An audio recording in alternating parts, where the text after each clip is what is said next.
Omukumushabira Archbishop w'ekkanisa ya Uganda Dr. Kazimba Mugalu yasiima emirimo ye habw'okukola ekirikubasika kutungura enjiri ya Mukama mu butumwa bwa Archbishop obwashomwa Bishop wa Kigezi Bishop Akanju Nagadi. I'm sorry to hear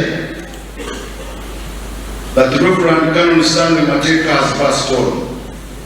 I remember when we visited him.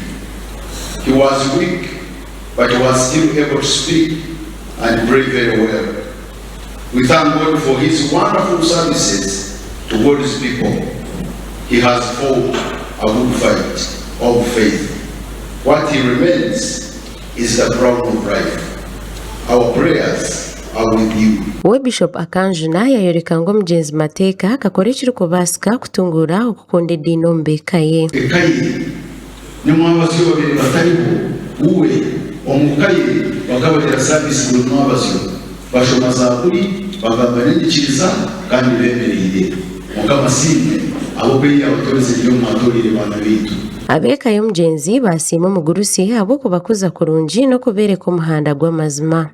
He is active days of ministry tataka kola service to the Lord and to the people. Kokabya ali mu categories ishatu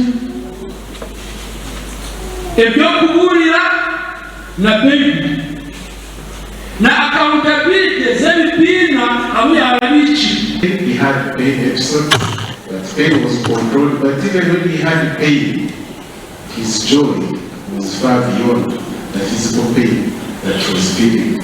And even having turned around him made the situation much better. Abanyadini hamwe n'abeebembezi abaika omwanya ogwo bayoreka ngu Mateeka abirayo ekyokureeberaho omuntu nguka ya Kigezi. Praise to comfort ababeire bene bashobeire yagumizamu alikwereza kandi koko tubagambira abantu bamwakira bw'obuheereza bwe n'okwesigwa bwe bamuyereza emirimo mingi y'okubaasa kuba treasurer w'ebibiina okubaasa kubigulira kandi omumanya gwekyo nikyo kitulembere omu bireere nk'abanyayuganda okubaasa kuba omwesigwa. Ebyana by'omwoyo bikwera byona yabagiine yalina erukundo ayina okushemererwa ayina obusinge ayina okugumisiriza ayina embabazi ali mulungi munonga ayina obwesigwa ate omuculeezi kandi yabisiga mulimwe baana. You are a blessed family. Mugendo ndabeekakisa kandi ndabakunda munonga. Mugenzi Mateeka naija kuziikwa izooba lya nyincakare omuri Bukinda Rukiga District.